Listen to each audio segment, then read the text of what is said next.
I was over the issue. I made one video about drag kids, and my opinion was rather tepid, not nearly as extreme as many conservatives who are particularly outraged.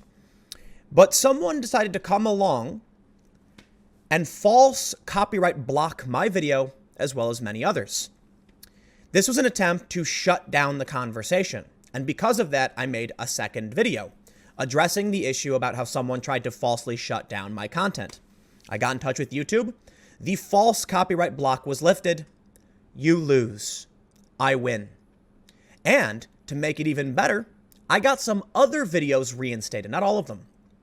Well, I will say to a certain extent, whoever this person was who was falsely copyright blocking our content did get some videos taken down, many actually, even small channels.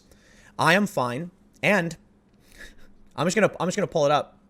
When you search for Desmond is Amazing, my video is the second video. I didn't want to have anything to do with this. I made a video about the news because it was relevant. You came and tried to shut me down, and now this. Do a search for it. Video number 2. Here's the thing. YouTube thinks this content is inappropriate for advertisers. Isn't that amazing? I pulled up this article from last year.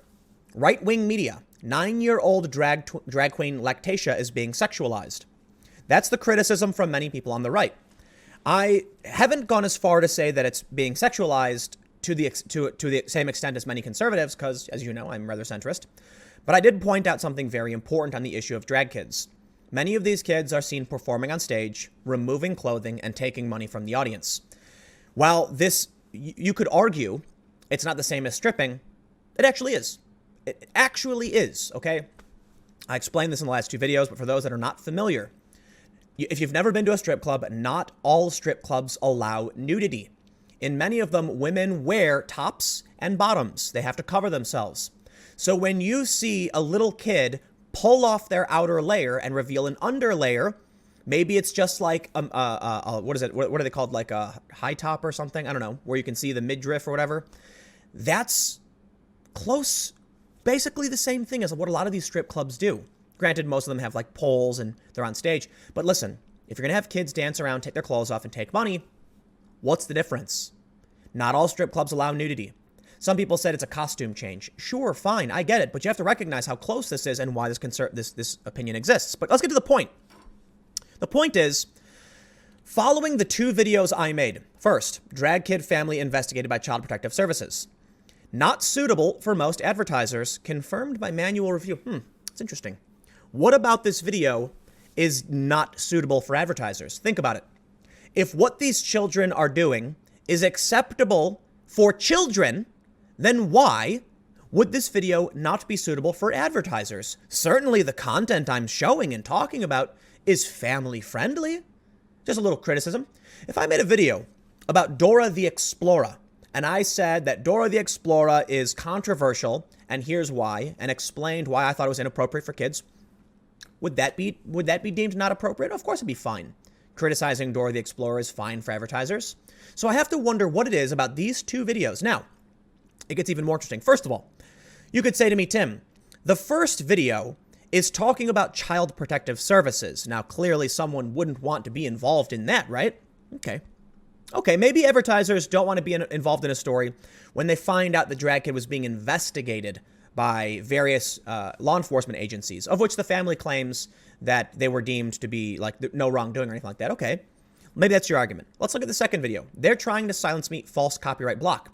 This video primarily talks about receiving a false block. No, I didn't get a strike. False block on my channel, and how many other channels were negatively impacted by this. Okay, in this video, what is not suitable for most advertisers? Now, again, you may be saying, Tim, perhaps it was an accident. Well, come on, sure. Sometimes videos are falsely confirmed, but both videos dealing with the issue, I'm going to go ahead and make a general assessment. YouTube deems content pertaining to the drag kids to be inappropriate for advertisers. Think about that logic for a second. This is a child, 11 years old. Lactatia, the other drag kid, is like 9 years old. I don't know how old they are. I don't really follow these stories. I didn't want to talk about these stories, but you forced me. When you copyright blocked my content, you forced me to bring this stuff up. These are kids.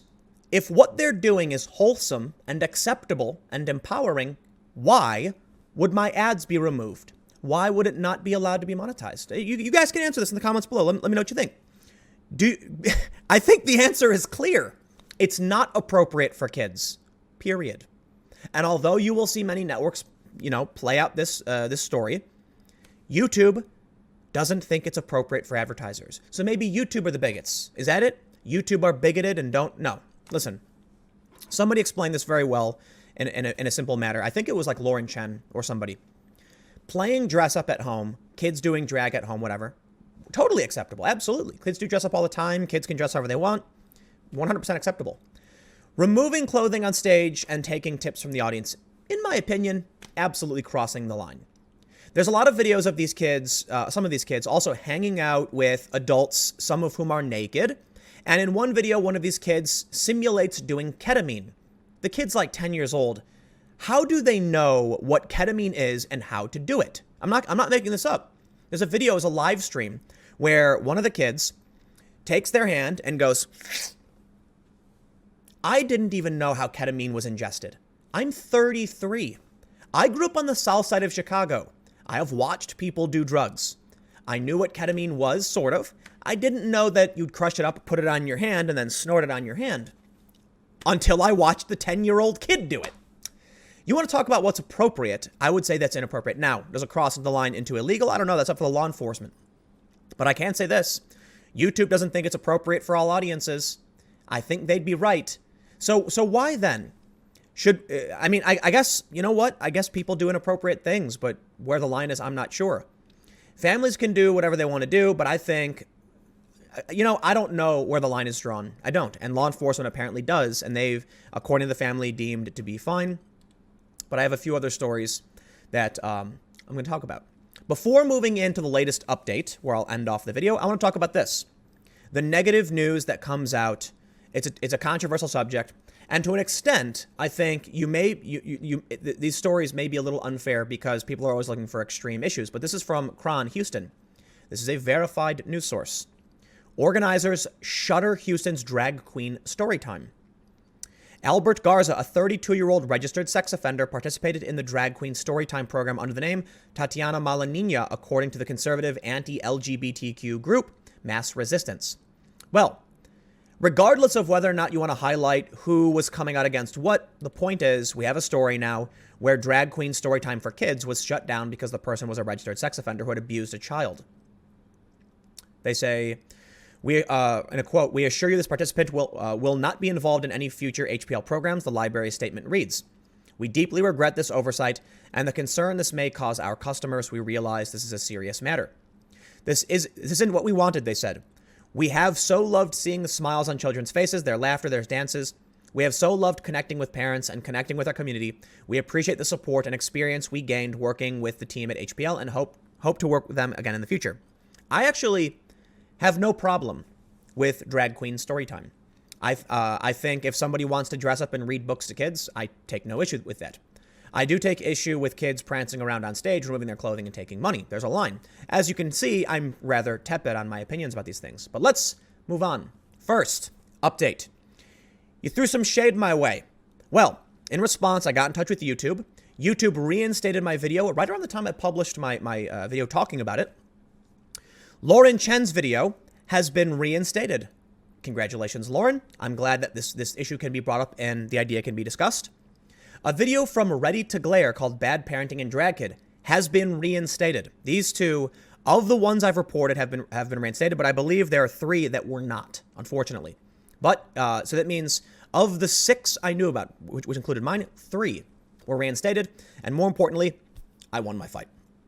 So Ready to Glare had 1 reinstated. Unfortunately, there is still this video from High Impact Vlogs.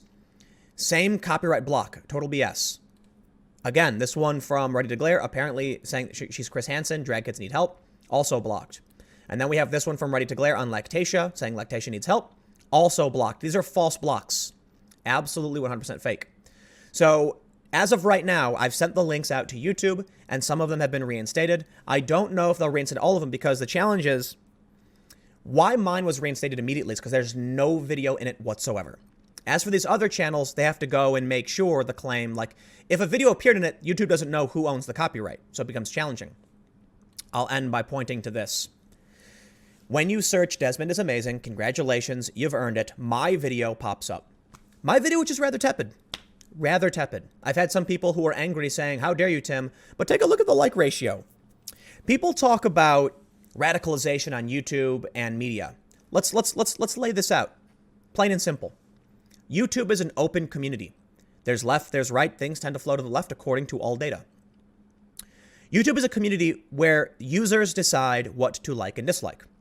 The mainstream media is curated heavily. Top down. Figures with political beliefs determine what is or isn't acceptable. In mainstream media, like ABC News, they champion it. When it comes to an open social network, they do not. 5% like to dislike ratio. 28,000 dislikes. My video, 99% thumbs up.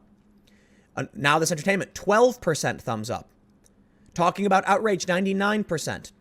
Wendy Liu's discussing 71%. You can clearly see that when it comes to searching YouTube, there's things that people like and don't like. The mainstream is becoming disconnected. The best example I'm going to cite before I sign off and move on to the next video, AFL-CIO labor unions coming out against the Green New Deal. What better evidence is there that whatever the left has been taken over by in this country, they are completely out of touch? Stick around. Another video coming up in a few minutes.